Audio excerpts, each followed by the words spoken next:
Hi ബോസേ, എന്താ അവസ്ഥ? എടാ, നമുക്ക് +1 +2 ഒക്കെ കഴിഞ്ഞിട്ട് നിങ്ങൾക്ക് എന്താണ് വെക്റ്റർ എന്നറിയില്ലേ? അങ്ങനെയെങ്കിൽ നിങ്ങൾ വെക്റ്ററിനെ കുറിച്ച് കാണാൻ പോകുന്ന ബെസ്റ്റ് ക്ലാസ് ഇതായിരിക്കും. ഓക്കെ, അതിൻ്റെ ആക്ച്വൽ ഐഡിയ ഇന്നത്തെ ക്ലാസ്സിൽ നമ്മൾ ഡിസ്കസ് ചെയ്യും. സ്റ്റാർട്ട് ചെയ്യാം. ഓക്കെ, ഫസ്റ്റ് ഓഫ് ഓൾ നമ്മൾ ഫിസിക്സിൽ എന്തിനെ കുറിച്ചാണ് പഠിക്കുക? നമ്മൾ ഫിസിക്സിൽ പഠിക്കുന്നത് ഫിസിക്കൽ ക്വാണ്ടിറ്റീസിനെ കുറിച്ചാണ്. അപ്പോൾ നിങ്ങൾ ചോദിക്കും, എന്താണ് സാർ ഫിസിക്കൽ ക്വാണ്ടിറ്റീസ്? അപ്പോൾ ഞാൻ പറയും, anything that can be measured. നമുക്ക് മെഷർ ചെയ്യാൻ പറ്റുന്ന എന്തിനേയും നമുക്ക് എന്ത് വിളിക്കാം? ഫിസിക്കൽ ക്വാണ്ടിറ്റീസ് എന്ന് വിളിക്കാം. ഇവിടെ നോക്കി, പേനയുടെ ലെങ്ത് എനിക്ക് മെഷർ ചെയ്യാൻ പറ്റും. Length is A physical quantity. ഇതിൻ്റെ മാസ് എനിക്ക് മെഷർ ചെയ്യാൻ പറ്റും. Mass is A physical quantity. ഇതിൻ്റെ ഏരിയ എനിക്ക് മെഷർ ചെയ്യാൻ പറ്റും. Area is A physical quantity. അപ്പോൾ നിങ്ങൾ ചോദിക്കും, സാർ മോഹൻലാലിനാണോ മമ്മൂട്ടിക്കാണോ കൂടുതൽ ഗ്ലാമർ? അത് നമുക്ക് മെഷർ ചെയ്യാൻ പറ്റില്ല. So glamour is not a physical quantity. Okay, so basically ഫിസിക്സിൽ ഇത്തരത്തിൽ മെഷറബിൾ ആയിട്ടുള്ള എല്ലാത്തിനും നമ്മൾ എന്ത് വിളിക്കടാ? ഫിസിക്കൽ ക്വാണ്ടിറ്റീസ് എന്ന് വിളിക്കും. ഇത്തരം ഫിസിക്കൽ ക്വാണ്ടിറ്റീസിനെ കുറിച്ചാണ് നമ്മളിവിടെ ഫിസിക്സിൽ പഠിക്കുന്നത്. ശരി, ഇനി ഈ ഫിസിക്കൽ ക്വാണ്ടിറ്റീസിനെ രണ്ടായിട്ട് ഡിവൈഡ് ചെയ്തിട്ടുണ്ട്. അതിലൊന്നാണ് എന്ത്? സ്കേലാർ ക്വാണ്ടിറ്റീസും രണ്ടാമത്തതാണ് എന്താ? വെക്റ്റർ ക്വാണ്ടിറ്റീസും. സാർ, ഇത് ഞങ്ങൾ കേട്ടിട്ടുണ്ട്. സ്കേലാർ എന്ന് പറഞ്ഞു കഴിഞ്ഞാൽ മാഗ്നിറ്റ്യൂഡ് മാത്രം ആവശ്യമായിട്ടുള്ള ക്വാണ്ടിറ്റീസ് അല്ലേ? യെസ്. വെക്റ്റർ എന്ന് പറഞ്ഞു കഴിഞ്ഞാലോ മാഗ്നിറ്റ്യൂഡും പ്ലസ് ഡയറക്ഷനും കൂടെ ആവശ്യമായിട്ടുള്ള ക്വാണ്ടിറ്റീസ് അല്ലേ? യെസ്. ഓക്കെ സാർ, പക്ഷേ ഇതിൻ്റെ ഫീൽ എന്താണ് സാർ? ഇതുകൊണ്ട് എന്താണ് സാർ ഉദ്ദേശിക്കുന്നത്? ശ്രദ്ധിക്കാം. ഇവിടെ ഫിസിക്സിൽ കുറേ ക്വാണ്ടിറ്റീസ് എന്താടാ? അതിനെക്കുറിച്ച് പറയാൻ മാഗ്നിറ്റ്യൂഡ് മാത്രം മതി. For example, mass. കടയിൽ പോയിട്ട് 10 കിലോ അരി മേടിക്കുകയാണ്. നിങ്ങൾ 10 കിലോ അരി തരൂ ചേട്ടാ എന്ന് പറഞ്ഞാൽ പോരെ? ഡയറക്ഷൻ പറയണോ? കിഴക്കോട്ട് തിരിഞ്ഞു നിന്നിട്ട് ഒരു 10 കിലോ അരി വേണ്ട.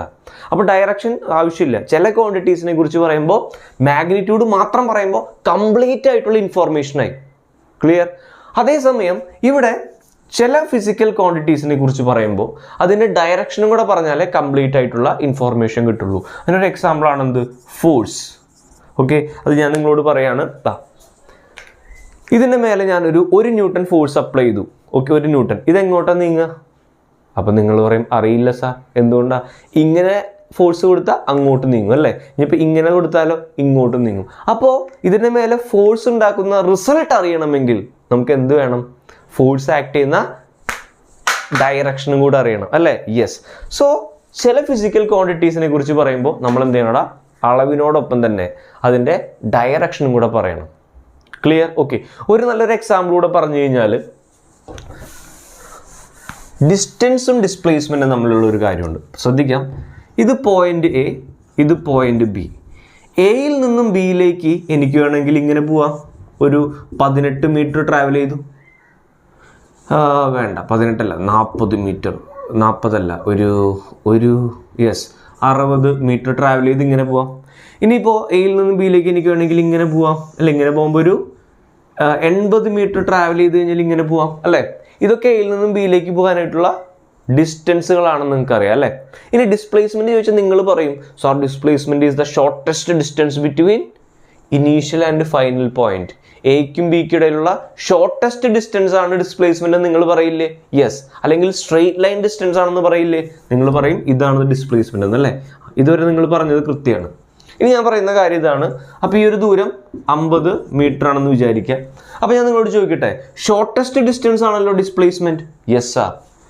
ഈ ഒരു ഡയറക്ഷനിൽ പോയി കഴിഞ്ഞാൽ ഷോർട്ടസ്റ്റ് പാത്തിൽ കൂടെ ഇവിടേക്ക് എത്താൻ പറ്റുമോ? പറ്റില്ല സാർ. ഈ ഒരു ഡയറക്ഷനിൽ പോയി കഴിഞ്ഞാൽ ഷോർട്ടസ്റ്റ് പാത്തിൽ കൂടെ ഇവിടേക്ക് എത്താൻ പറ്റുമോ? ഇല്ല സാർ. ഇങ്ങനെ പോയി കഴിഞ്ഞാൽ ഷോർട്ടസ്റ്റ് പാത്തിൽ കൂടെ ഇവിടെ ഇല്ല സാർ. ഇങ്ങനെ പോയി കഴിഞ്ഞാൽ ഷോർട്ടസ്റ്റ് പാത്തിൽ കൂടെ ഇവിടെ ഇല്ല സാർ.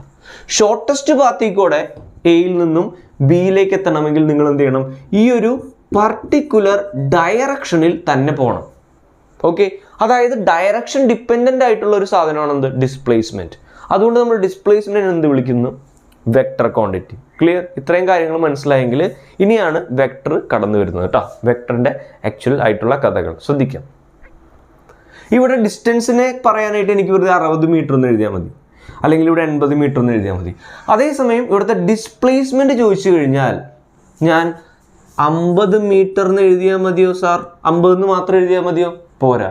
50 എന്ന് പറഞ്ഞാൽ എന്താ? അതിൻ്റെ മാഗ്നിറ്റ്യൂഡാണ്. ഡയറക്ഷൻ കാണിക്കണമെങ്കിൽ ഞാനിവിടെ എന്തെങ്കിലുമൊക്കെ കാണിക്കണ്ടേ? ഇത് അളവ് മാത്രമല്ലേ ഉള്ളൂ സാർ? യെസ്. വെക്ടറിന് അളവും ഡയറക്ഷനും ഇല്ലേ? അപ്പോൾ ഇതിൽ ഡയറക്ഷൻ കാണിക്കാനായിട്ട് ഞാൻ എന്ത് ചെയ്യും സാർ?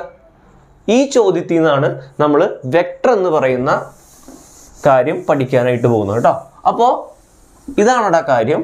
വെക്ടറിനെ നമുക്ക് രണ്ട് രീതിയിൽ റെപ്രസെന്റ് ചെയ്യാനായിട്ട് പറ്റും. ഓക്കെ, അതിലൊന്നാമത്തത് വെക്ടറിനെ രണ്ട് രീതിയിൽ റെപ്രസെന്റ് ചെയ്യാം. അതിലൊന്നാമത്തത് അനലിറ്റിക്കൽ ആയിട്ടുള്ളൊരു ഇൻ്റർപ്രിട്ടേഷൻ ആണ്. Analytical interpretation. രണ്ടാമത്തത് ജോമെട്രിക്കൽ ആയിട്ടുള്ളൊരു ഇൻ്റർപ്രിട്ടേഷൻ ഉണ്ട്. Okay, geometrical interpretation. ഓക്കെ, അപ്പോൾ ജനറലി വെക്ടറിനെ ഈ രണ്ട് രീതിയിലാണ് നമുക്ക് ഇൻ്റർപ്രിറ്റ് ചെയ്യാനായിട്ട് പറ്റുക. ഓക്കെ, അപ്പോൾ കഴിഞ്ഞ ആ ഒരു പ്രശ്നം ഞാനിവിടെ കാണിച്ചു തരാം. അപ്പോൾ നമ്മൾ അനലിറ്റിക്കൽ ഇൻ്റർപ്രിട്ടേഷൻ എന്താണെന്ന് ആദ്യം പഠിക്കാം. ഓക്കെ, അതിനുശേഷം ജോമെട്രിക്കൽ. ശ്രദ്ധിക്കാം, നമ്മുടെ പ്രശ്നം എന്തായിരുന്നടാ? നമ്മൾ ഇവിടെ നിന്ന് ഇവിടെ വരെ 50 മീറ്റർ പോയി അല്ലേ? അപ്പോൾ ഇത് ഡയറക്ഷനും കൂടി ഇതിൽ കാണിക്കണം. അതല്ലായിരുന്നു പ്രശ്നം. ഡിസ്പ്ലേസ്മെന്റ് അങ്ങോട്ടേക്ക് 50 മീറ്റർ പോയി, അപ്പോൾ ഇത് മാഗ്നിറ്റ്യൂഡ് ആണ്. ഡയറക്ഷൻ എങ്ങനെ കാണിക്കും? അവിടെ ഇത്രയുള്ള പരിപാടി. ഈ പോകുന്നത് എക്സ് ആക്സിസിലാന്ന് വിചാരിക്കും. ഇത് എക്സ് ആക്സിസ് അല്ലേ? Positive X axis. അപ്പോൾ എക്സ് ആക്സിസിനെ കാണിക്കാൻ നമ്മൾ എന്ത് ചെയ്യുന്നു? ആ ഡയറക്ഷൻ കാണിക്കാൻ നമ്മൾ എന്ത് ചെയ്യണം? ഒരു ഐ ക്യാപ്പ് എന്ന് എഴുതും. അപ്പോൾ നിങ്ങൾ ചോദിക്കും, സാർ ഇങ്ങോട്ടേക്കാണ് വരുന്നതെങ്കിലോ 50 മീറ്റർ? എടാ, ഇത് എക്സ് ആക്സിസ് അല്ലേ? ഇതും എക്സ് ആക്സിസ് തന്നെയല്ലേ? അത് കാണിക്കാൻ നമ്മൾ എന്ത് ചെയ്യും? ഐ ക്യാപ്പ് എന്ന് എഴുതും. പക്ഷെ ഇത് നെഗറ്റീവ് എക്സ് അല്ലേ? അതുകൊണ്ട് -50 ഐ ക്യാപ്പ് എന്ന് എഴുതും. ഓക്കെ സാർ, ഈ ഐ ക്യാപ്പ് എന്തിനാണ് കാണിക്കുന്നത്? ഡയറക്ഷനെ, എക്സ് ആക്സിസിന്റെ ഡയറക്ഷന്. ക്ലിയർ? ഓക്കെ, ഇനി നിങ്ങൾ ചോദിക്കുകയാണ്, സാർ ഇനിയിപ്പോൾ ഇയാൾ മുകളിലേക്കാണ് പോയതെങ്കിലോ 50 മീറ്റർ? മുകളിലേക്കാണെങ്കിൽ വൈ ആക്സിലല്ലേ ഇയാൾ പോകുന്നത്? ഇവിടെ എക്സ് ആക്സിൽ, വൈ ആക്സിലല്ലേ? വൈ ആക്സിസ് കാണിക്കാൻ, വൈ ആക്സിസിന്റെ ഡയറക്ഷനിലാണെന്ന് കാണിക്കാൻ നമ്മൾ എന്ത് ചെയ്യണം? ജെ ക്യാപ്പ് എന്ന് കാണിക്കും. അപ്പോൾ നിങ്ങൾ ചോദിക്കും, സാർ താഴത്തേക്കാണ് പോയതെങ്കിലോ 50? വൈ ആക്സിലല്ലേ താഴത്തേക്ക് പോകുന്നത്? വൈ ആക്സ് കാണിക്കാൻ നമ്മൾ ജെ ക്യാപ്പ് എഴുതും. നെഗറ്റീവ് വൈ ആക്സിലാണ് പോകുന്നത്, അതുകൊണ്ട് നമ്മൾ എന്ത് ചെയ്യും? -50 ജെ ക്യാപ്പ് എന്ന് എഴുതും. ക്ലിയർ? അപ്പം നിങ്ങൾ ചോദിക്കും, സാർ ഇപ്പോൾ എക്സ് പറഞ്ഞു, വൈ പറഞ്ഞു, ഇനിയിപ്പോൾ ഇങ്ങനെയാണ് വരുന്നതെങ്കിലോ? ഇതെന്താടാ? ഇത് സെഡ് ആക്സ് ആണെന്ന് വിചാരിക്കുക, പോസിറ്റീവ് സെഡ് ആക്സിസ്. അപ്പോൾ ഇങ്ങോട്ടേക്ക് വരുന്നത് കാണിക്കാൻ ഞാനിവിടെ ഡോട്ട് എന്ന് പറയുന്ന സിമ്പിളാണ് ഉപയോഗിക്കുക. പ്ലെയിൻ്റെ പുറത്തേക്ക് എന്തെങ്കിലും വരുന്നുണ്ടെങ്കിൽ, ഈ ഒരു പ്ലെയിനിൽ നിന്ന് എന്തെങ്കിലും ഔട്ട്വേർഡ് വരുന്നുണ്ടെങ്കിൽ അതിനുള്ള സിമ്പിൾ ഇതാണ്. അപ്പോൾ ഓക്കെ, സെഡ് ആക്സ് ഇങ്ങോട്ടേക്കല്ലേ? അപ്പോൾ ഞാൻ ഇങ്ങനെ കാണിച്ചു, ഇത് പോസിറ്റീവ് സെഡ് ആണ്. ഓക്കെ, അപ്പോൾ ഇങ്ങോട്ടേക്കാണ് 50 വന്നെങ്കിൽ നമ്മൾ എന്ത് ചെയ്യണം? 50 സെഡ് കാണിക്കാൻ കെ ക്യാപ്പ് എന്ന് എഴുതും. സോറി, ഇപ്പോൾ അങ്ങോട്ടേക്കാണ് പോകണമെങ്കിലോ, നെഗറ്റീവ് സെഡിലാണ് പോകണമെങ്കിലോ, നെഗറ്റീവ് സെഡിൽ ഞാൻ ക്രോസ് ഉപയോഗിച്ചാണ് കാണിക്കുക. കണ്ടോ, അങ്ങോട്ടേക്കുള്ള സെഡ് ആക്സിസ് ക്രോസ് ഉപയോഗിച്ച്. അങ്ങോട്ടേക്കാണ് 50 പോയെങ്കിലോ 50 കെ ക്യാപ്പ് എന്ന് എഴുതും. അങ്ങോട്ടേക്ക് നെഗറ്റീവ് സെഡ് ആയതുകൊണ്ട് നെഗറ്റീവ് സൈനും കൂടി ഇടും. ക്ലിയർ? ഓക്കെ, അപ്പോൾ അങ്ങോട്ടേക്കാണെങ്കിൽ ഐ ക്യാപ്പ്, ഇങ്ങോട്ടേക്കാണെങ്കിൽ നെഗറ്റീവ് ഐ, മുകളിലേക്ക് ജെ, താഴത്തേക്ക് നെഗറ്റീവ് ജെ, ഇങ്ങോട്ടേക്ക് പോസിറ്റീവ് കെ ക്യാപ്പ്, അങ്ങോട്ടേക്ക് നെഗറ്റീവ് കെ ക്യാപ്പ്. അപ്പോൾ ഇവിടെ നിങ്ങൾ കണ്ട ഐ ജെ കെ, ഇതുവരെ നമ്മൾ വിളിക്കുന്ന പേരാണ് യൂണിറ്റ് വെക്ടേഴ്സ്. കൃത്യമായിട്ട് പറഞ്ഞു കഴിഞ്ഞാൽ റെക്ടാങ്കുലർ യൂണിറ്റ് വെക്ടേഴ്സ് അല്ലെങ്കിൽ ഓർത്തോഗണൽ യൂണിറ്റ് വെക്ടേഴ്സ് എന്ന് വിളിക്കും. ഓക്കെ, ഇവരുടെയൊക്കെ മാഗ്നിറ്റ്യൂഡ് ഒന്നാണ്. അതുകൊണ്ടാണ് അവരുടെ യൂണിറ്റ് വെക്ടർ എന്ന് പറയുന്നത്. ഓക്കെ, ഇവരുടെ അളവ് 1 ഇതെന്തിനാ ഉപയോഗിക്കുന്നത്? ഡയറക്ഷൻ കാണിക്കാൻ വേണ്ടി മാത്രം. ഇത്രയും നിങ്ങൾക്ക് മനസ്സിലായി. ഞാൻ അടുത്തൊരു കാര്യം പറയട്ടെ. ഇവിടെ നിന്നാണ് കഥ വരുന്നത്. ശ്രദ്ധിക്കാം. സാർ ഇങ്ങനെയാണ് ബോഡി പോകുന്നതെങ്കിലോ? സാറ് പറഞ്ഞു ഇത് എക്സ് ആക്സിലാണെങ്കിൽ ഐ ക്യാപ്പ് എഴുതും, ഇപ്പോൾ വൈ ആക്സ് ആണെങ്കിൽ ജെ ക്യാപ്പ് എന്ന് എഴുതാം. സാർ ഇങ്ങനെയാണ് പോകണമെങ്കിലോ? ഇങ്ങനെയാണ് 50 മീറ്റർ പോയെങ്കിലോ? ഇപ്പം എന്ത് ചെയ്യും? ശ്രദ്ധിച്ചിരിക്കുക. എടാ, ഒരാൾ ഇങ്ങനെ മൂവ് ചെയ്യാണ്, കണ്ടോ? ഈ പോയിന്റിൽ നിന്നും ഇവിടെ വരെ ഇങ്ങനെ മൂവ് ചെയ്യാണ്, കണ്ടോ? ഇയാൾ ഇങ്ങനെ മൂവ് ചെയ്യുമ്പോൾ റൈറ്റ് സൈഡിലേക്ക് നീങ്ങുന്നുണ്ടോ? Yes sir. അപ്പോൾ ഇവിടെ നിന്ന് ഇവിടെ വരെ എത്തിയപ്പോൾ റൈറ്റ് സൈഡിലേക്ക് ഇത്രയും ദൂരം നീങ്ങിയില്ലേ?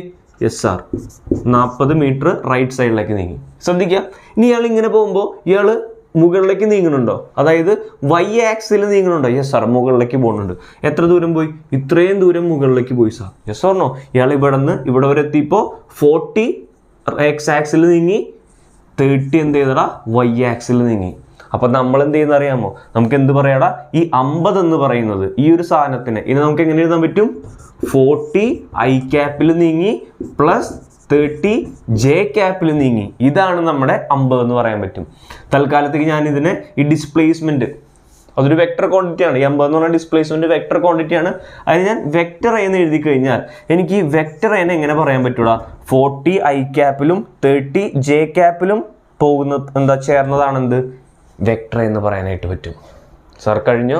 കഴിഞ്ഞിട്ടില്ല, ശ്രദ്ധിക്കാം. അപ്പോൾ ഈ ഒരു റെപ്രസെൻറ്റേഷൻ നമ്മൾ വിളിക്കുന്ന പേരാണെന്ത്, ഇതാണ് നമ്മുടെ കമ്പോണന്റ് ഫോം. ഇതാണ് നമ്മുടെ കമ്പോണന്റ് ഫോം. ക്ലിയർ? ഓക്കെ. അപ്പോൾ നമ്മൾ നേരത്തെ എന്താണ് സാർ ചെയ്തത്, നേരത്തെ 50 എക്സിൽ പോയിപ്പോൾ 50 ഐ ക്യാപ്പ് എന്ന് എഴുതി, 50 വൈയിൽ പോയിപ്പോൾ 50 ജെ ക്യാപ്പ് എന്ന് എഴുതി.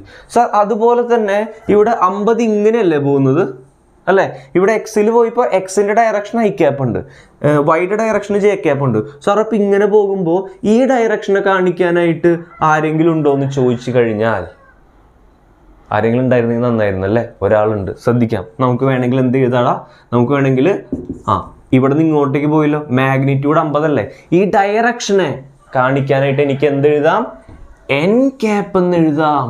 സാർ എന്താണ് സാർ എൻ ക്യാപ്പ്, അല്ലെങ്കിൽ വേണ്ട വേറെ ലെറ്റർ ഉപയോഗിക്കാം, എ ക്യാപ്പ് എന്ന് എഴുതാം. എന്താണ് സാർ എ ക്യാപ്പ്?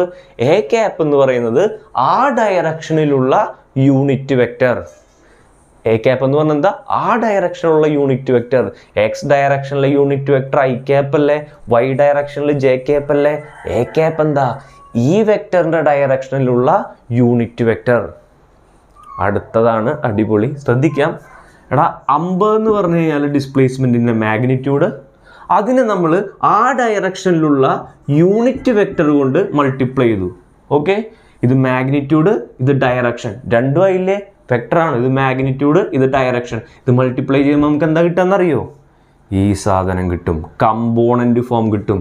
ഈ വെക്ടറിന്റെ കമ്പോണന്റ് ഫോം ആയിട്ടുള്ള 40 I cap plus 30 J cap എന്ന് കിട്ടും. ഓക്കെ, ഇതിനെ ജനറൽ ആയിട്ട് എഴുതി കഴിഞ്ഞാൽ ശ്രദ്ധിക്കാം, 50 എന്ന് പറഞ്ഞാൽ ഇതെന്താണ് സാധനം, ഇത് വെക്ടർ എ ആണ് അല്ലേ. ഇതെന്ന് പറയുന്നത് എന്താ, ഈ വെക്ടറിനെയാണ് നമ്മൾ 50 എ ക്യാപ്പ് എന്ന് എഴുതിയിരിക്കുന്നത് അല്ലേ. So this is vector A. Okay, നമ്മൾ ഈ വെക്ടർ എനെയാണ് ഇങ്ങനെ എഴുതിയിരിക്കുന്നത് അല്ലേ. അപ്പോൾ 50 എന്ന് പറഞ്ഞാൽ എന്താ, 50 എന്ന് പറഞ്ഞു കഴിഞ്ഞാൽ ഈ എ എന്ന് പറയുന്ന വെക്ടറിന്റെ അളവ് മാത്രമാണ്. 50 എ ക്യാപ്പ് എന്ന് പറഞ്ഞു കഴിഞ്ഞാൽ ഫുൾ വെക്ടറിനെ റെപ്രസെന്റ് ചെയ്തു. 50 എന്ന് പറഞ്ഞാൽ എന്താ, ഈ വെക്ടറിന്റെ അളവ് മാത്രമാണ്. ആ അളവ് മാത്രം നമ്മൾ എങ്ങനെ എഴുതുക, ഈ വെക്ടർ എന്ന് എഴുതിയിട്ട് 2 വര ഇങ്ങനെ വരയ്ക്കും. അപ്പോൾ ഇത് എന്തിനെ കാണിക്കുന്നു, 50 വെക്ടറുടെ അളവിനെ കാണിക്കുന്നു. ഓക്കെ, പിന്നെന്തുണ്ടടാ, എ ക്യാപ്പ് ഈക്വൽ ടു 40 എന്ന് പറഞ്ഞാൽ എന്താടാ, ഇതെന്ന് പറയുന്നത് വെക്ടറുടെ എക്സിലുള്ള കമ്പോണന്റ് ആണ്, A X I cap. 30 J cap എന്ന് പറഞ്ഞാൽ എന്താ, വെക്ടറുടെ വൈയിലുള്ള ജെ കമ്പോണന്റ് ആണ് അല്ലേ. ഇനി സെഡും കൂടി ഉണ്ടായിരുന്നെങ്കിലോ, സെഡ് കമ്പോണന്റ് കൂടി നമുക്ക് എന്ത് എഴുതാൻ പറ്റൂടാ, എ സെഡ് കെ ക്യാപ്പ് എന്ന് എഴുതും. സോ ഇതാണടാ നമ്മുടെ ഇക്വേഷൻ. ഏതൊരു വെക്ടറിനെയും അതിൻ്റെ മാഗ്നിറ്റ്യൂഡും അതിൻ്റെ ഡയറക്ഷനിലുള്ള യൂണിറ്റ് വെക്ടറും ഉപയോഗിച്ച് നമുക്ക് റെപ്രസെന്റ് ചെയ്യാനായിട്ട് പറ്റും. ഓക്കെ, അങ്ങനെ എഴുതുമ്പോൾ നമുക്ക് എന്താണ് കിട്ടുക, അതിൻ്റെ കമ്പോണന്റ് ഫോമിൽ കിട്ടും. ഓക്കെ, ഇതിന് മുന്നിലായിട്ട് ഇങ്ങനെ എഴുതാൻ പറ്റും, vector A is equal to എന്ന് പറഞ്ഞിട്ട് എന്തായാലും പറ്റും, ഈ കംപ്ലീറ്റ് ഇങ്ങനെ എഴുതാനായിട്ട് പറ്റും. ഓക്കെ, അപ്പോൾ ഇതാണടാ ഒരു വെക്ടറിൻ്റെ അനലിറ്റിക്കൽ ഇൻ്റർപ്രിട്ടേഷൻ. ഓക്കെ, സാർ ഇതിൽ ഇതാണ് നമ്മൾ പഠിക്കുക, ഇതാണോ പഠിക്കുക, ഇതിൽ നമുക്ക് മൂന്നും യൂസ്ഫുൾ ആണ്.